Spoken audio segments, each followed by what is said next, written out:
Everyone reads these signs as proof that something has gone wrong. Carl Jung read them as proof that something is finally about to go right. Think about the hour before sunrise. If you've ever been awake for it, you know that strange gray stretch when the night has lost its darkness, but the light hasn't arrived yet. Everything looks colorless, uncertain, like the world is holding its breath. And if you'd never seen a sunrise before, you'd swear that gray was permanent. You'd have no way of knowing that the flattest, dullest, most washed-out light of the whole night comes precisely in the minutes before the sky catches fire. Jung spent his life studying people who were living inside that gray hour and didn't know it. They came to him convinced their lives were ending, careers unraveling, marriages going quiet. A sense of self they'd spent decades building suddenly feeling paper thin. They saw the flatness and assumed it was the end of the story. But Jung kept noticing the same thing over and over across hundreds of these people. The ones who felt most like everything was fading were almost always standing right at the edge of their most vivid chapter yet. He called the deep pattern behind this individuation, the slow, lifelong process of becoming who you actually are underneath everything you were trained to be. And he noticed that individuation almost never announces itself with excitement or clarity. It shows up disguised as loss, as restlessness, as a quiet that other people mistake for decline. Today, I'm going to walk you through the 8 specific signs Jung identified that appear right before a person crosses into the best chapter of their life. Not the version success culture sells you, where everything suddenly gets easy. The real version, where something in you shifts so fundamentally that you stop living someone else's life and start, sometimes for the first time, living your own.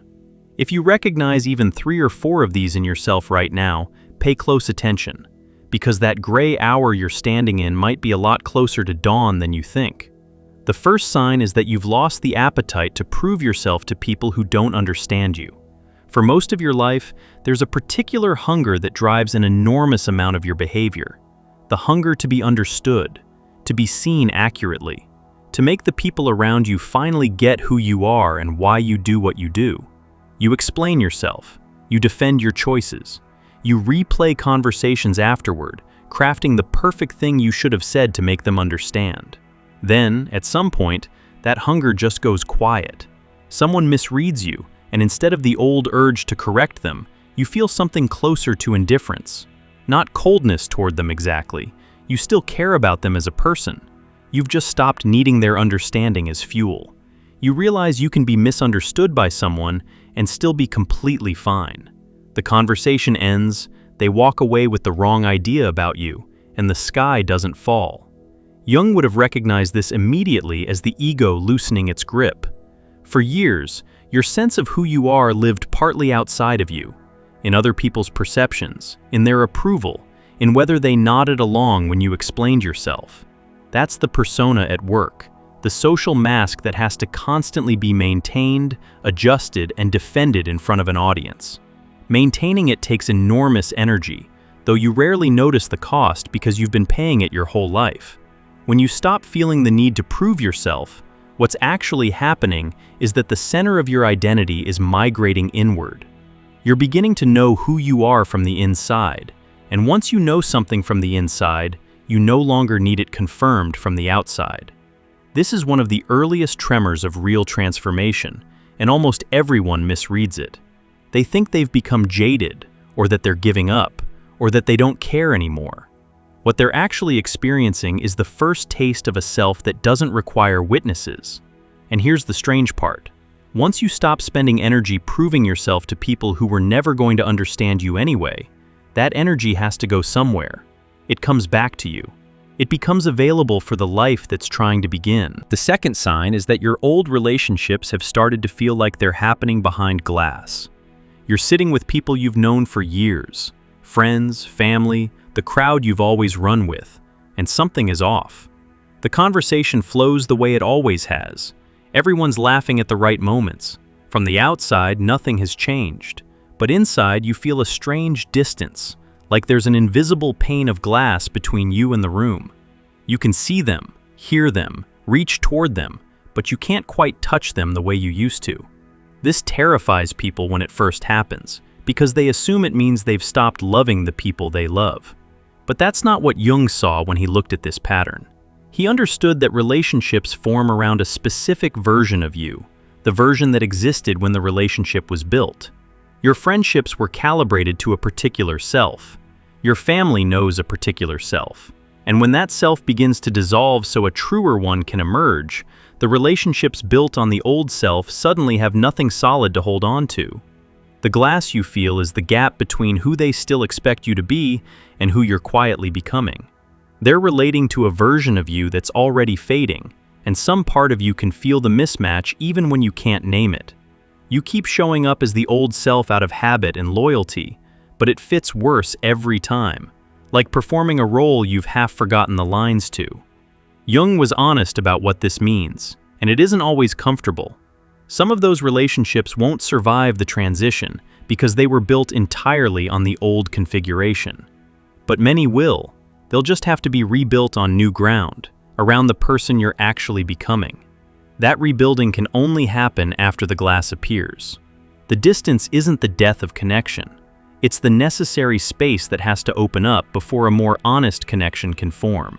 So if you're feeling weirdly far from people you love, and quietly grieving a closeness that seems to be slipping, understand what that distance is doing. It's making room. The relationships that come out the other side of this, the ones that reorganize around the real you, will be deeper than anything the old self was capable of. But first, the glass. First, the strange, lonely distance that means you've outgrown the container you were living in. The third sign is that you've started grieving something that hasn't actually ended yet. This one is disorienting because grief is supposed to come after a loss. Someone dies, then you mourn. A relationship ends, then you ache. But every so often, a person finds themselves grieving a life that's still fully intact. The job is still there. The marriage is still standing. The house, the routine, the whole architecture of their days. Nothing has visibly collapsed. And yet they're moving through it with the heaviness of someone at a funeral, mourning a life they're technically still living. People who experience this often think something is deeply wrong with them. They feel ungrateful. Everything's fine, so why does it feel like something's dying? But Jung understood this anticipatory grief as one of the psyche's most sophisticated signals. Some deeper intelligence in you has already recognized that the current chapter is ending, long before your conscious mind has caught up. The grief is arriving ahead of the loss because part of you already knows what's coming. He described the psyche as knowing things the ego hasn't been told yet. Your conscious self is still going through the motions, still committed to the plan, still telling everyone that everything is fine. But underneath, a decision has already been made. A structure has already started to dissolve, and the grief you feel is the sensation of the old life being quietly released from the inside, before you've admitted to yourself that it's over. This is uncomfortable because it puts you in an impossible position. You can't fully grieve something you're still living inside. You can't explain to anyone why you feel like you're mourning when nothing has happened. So you carry this private heaviness around, wondering if you're depressed or ungrateful or simply broken. You're none of those things. You're standing in that gray pre-dawn light, feeling the night end before you can see any sign of mourning. What Jung would tell you is to trust the grief rather than pathologize it. It's not a malfunction. It's your psyche preparing you, softening you, beginning the letting go early so that when the actual transition comes, you'll be more ready than you think. The chapter that's ending was real, and it deserves to be mourned. Even the parts of a life that no longer fit us were, at some point, exactly what we needed. Letting them go with grief rather than resentment is what allows the next chapter to arrive clean. The fourth sign is that your ability to pretend has completely collapsed. For most of your life, you can do it. You can sit in the meeting and perform enthusiasm you don't feel. You can go to the gathering and play the agreeable version of yourself. You can smile through the small talk, laugh at the joke that isn't funny, agree with the opinion you privately reject. All the tiny social performances that keep the machinery of ordinary life running smoothly. Everyone does it. It's the grease in the gears of being a functional adult. Then one day, you reach for that performance and it isn't there. You physically cannot do it anymore. You try to fake the enthusiasm and your face won't cooperate. You attempt the polite agreement and something in your chest actually rebels, like your body has staged a mutiny against the lie. Pretending, which used to be effortless, has become almost physically painful. And the strange thing is, you can't force it back. The capacity is just gone. Jung would have seen this as evidence that the gap between your persona and your true self had grown too wide to sustain. For years, the mask and the face underneath were close enough that switching between them cost almost nothing. But as the real self grows stronger during the approach to transformation, the distance between who you are and who you're performing becomes unbearable. The psyche starts refusing to spend energy on a performance that's now actively suffocating what's trying to emerge. This is one of the most inconvenient signs, because it arrives before you have any replacement for the performances you've lost. You still have the job that requires the fake enthusiasm. You still have the family gatherings that require the agreeable mask. But you've suddenly lost the ability to fake your way through them, which means you're stuck being uncomfortably, awkwardly honest in situations that used to run on autopilot. People notice. They ask if you're okay. They wonder what's gotten into you. What's gotten into you is the truth. The real self has grown too large to keep hidden, and it's begun leaking out through the cracks in every performance you try to maintain. This feels like a problem, and in the short term, it genuinely complicates your life. But Jung would frame it as one of the clearest signs that individuation is underway. You're becoming incapable of living falsely, which is the precondition for finally living truly. The mask isn't slipping because you're falling apart. It's slipping because you no longer fit behind it. Before we go on to the next 4 signs, I want to say something to you directly, because if you've recognized yourself in even a couple of these, you're standing in a genuinely tender place. This gray hour is disorienting, and it's easy to lose your footing when everything familiar is dissolving and nothing new has arrived. That's exactly the moment we built our guide, True Self-Discovery, for. It's 24 reflection exercises drawn from Jung's work, made for precisely this stretch, the in-between, when the old self is fading and the true one is still finding its shape. It won't rush you toward dawn. It'll just help you keep your footing while the light is still gray. The link is right below. Now let's keep going, because the next signs are where this transformation really starts to turn. The 5th sign is that solitude has stopped feeling like loneliness and started feeling like home. There's a version of being alone that most people know well, and it's uncomfortable. It's the loneliness you feel when you wish you were with someone, when the empty room reminds you of what's missing, when solitude registers as a lack, a deprivation, a problem to be solved by finding company. For most of your life, being alone probably carries at least some of that ache. Then something shifts. You find yourself alone on an evening you'd normally have filled with people, and instead of restlessness, you feel a quiet, spreading contentment. The silence in the room doesn't feel empty, it feels full. You realize you're not waiting for anyone.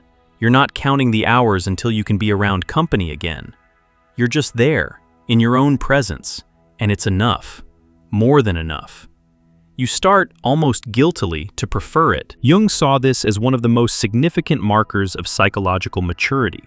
The moment a person discovers that the companionship they'd been seeking from others is available from within. He described individuation as ultimately leading to a relationship with the deeper self, the authentic center of the psyche that exists beneath the constructed identity. When that relationship begins to form, solitude transforms. It stops being the absence of other people and becomes the presence of yourself. This confuses everyone around you because from the outside it looks like withdrawal, like isolation, like something to be worried about. Your friends notice you're saying no more often. Your family wonders why you keep choosing to stay in. And they interpret your growing love of solitude through the only lens they have, which is that being alone is sad and something must be wrong. They don't understand that you've stumbled onto one of the great secrets of being human, that a person who's at home in their own company has access to a kind of freedom most people never touch. What's actually happening is that your energy is being conserved and redirected inward, toward the enormous internal work of becoming who you're meant to be. Transformation requires vast internal resources, and the psyche instinctively pulls back from external engagement to fund the rebuilding underway inside. Your craving for solitude during this period is as legitimate as a body's craving for sleep while it heals. You're not retreating from life. You're gathering yourself for the fullest version of it you've ever lived. The sixth sign is that the old wounds have gone quiet. We all carry a set of tender places. The particular thing a parent said that still stings decades later. The rejection that shaped how you approach love. The failure you've never fully forgiven yourself for. For years, these wounds ache reliably. Someone brushes against one of them. A comment, a memory, a situation that echoes the original hurt, and the old pain flares up right on cue, as sharp as ever. Then, almost without your noticing, they stop flaring. Something happens that would normally send you spiraling into an old wound, and you wait for the familiar ache, and it doesn't come. The memory is still there. You can recall the event, but when you touch it, it feels different, cooler, further away, like a scar instead of an open cut. You find yourself thinking about a person who hurt you badly and feeling almost nothing where there used to be a storm. People often mistake this for numbness, and they worry that they've gone cold or shut down. But Jung would have recognized it as integration, the slow work of the psyche absorbing and metabolizing the wounded material it had been walling off for years. When a wound is unintegrated, it stays raw, and any contact reopens it. When it finally gets integrated into the larger self, it loses its charge. It becomes part of your history rather than an active injury. It stops running your life from underground. Jung understood that many of the patterns that drive us, the reactivity, the defensiveness, the compulsive habits, are powered by old wounds we've never fully faced. As long as those wounds are active, they pull the strings behind the scenes, shaping our choices without our consent. When they quiet down, an enormous amount of the psyche's energy is freed up. Energy that used to go into protecting the wound, avoiding the wound, reacting to the wound, suddenly becomes available for something else, for building, for creating, for living forward instead of defending backward. This is a profound sign that the best chapter is near, because so much of what keeps us stuck in the old chapter is unresolved pain we don't even realize we're organizing our lives around. When the wounds go quiet, you're finally free to make decisions from desire rather than from fear. You're no longer flinching away from imaginary versions of old injuries. The past loosens its grip, and for the first time in a long time, the future has room to pull you forward. The seventh sign is that you feel a pull towards something you can't name. It usually starts as a vague restlessness, a sense that you're meant to be doing something, going somewhere, becoming something, without the faintest idea what that something is. You'll be in the middle of an ordinary day and feel a tug, a low hum of longing, pointed at a destination you can't identify. It's not a goal you can write down.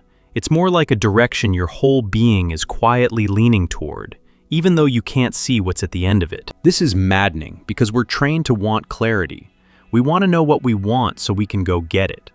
But this pull refuses to resolve into anything concrete. You try to force it into a plan and it slips away. You try to name it and it dissolves. All you're left with is the certainty that something is calling you, paired with the frustration of having no idea what it is. Jung would have treated this as one of the most sacred signals a person can receive. He believed the self, the deeper organizing intelligence of the psyche, communicates not in the language of the rational mind, but through images, urges, longings, and pulls. When a major transformation is approaching, the self begins drawing you toward the life you're meant to live, but it can't hand you a map because the destination isn't a place your conscious mind has ever been. It can only give you the pull, the direction, the felt sense that you're being called somewhere true. The reason you can't name it is that it doesn't yet exist in a form your intellect can grasp. It's still forming in the depths, still gathering itself in the dark, the way the sky gathers light in that gray hour before you can see any actual color. If you could name it clearly, it would just be another goal set by the old self, another achievement to add to the existing structure. The fact that it resists all your attempts to define it is precisely what makes it real. It's coming from somewhere deeper than the part of you that makes plans. What Jung would tell you to do with this pull is not to force it into premature clarity, but to follow it while it's still vague.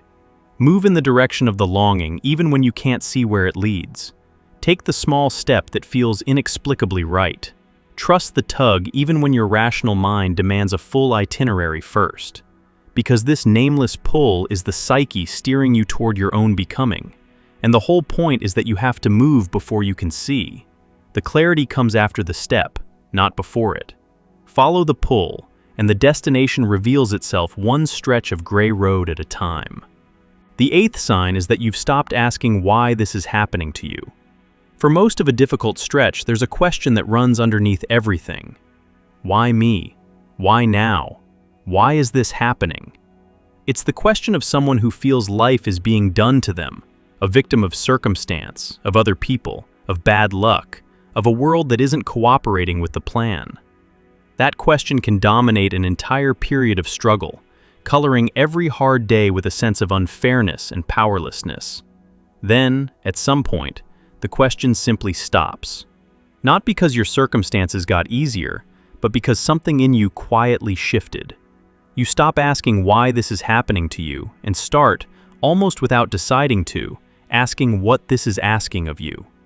The chaos might be exactly as chaotic as before, but you've stopped experiencing yourself as its victim and started experiencing yourself as a participant in something you're being invited to work with, rather than something you're being crushed by.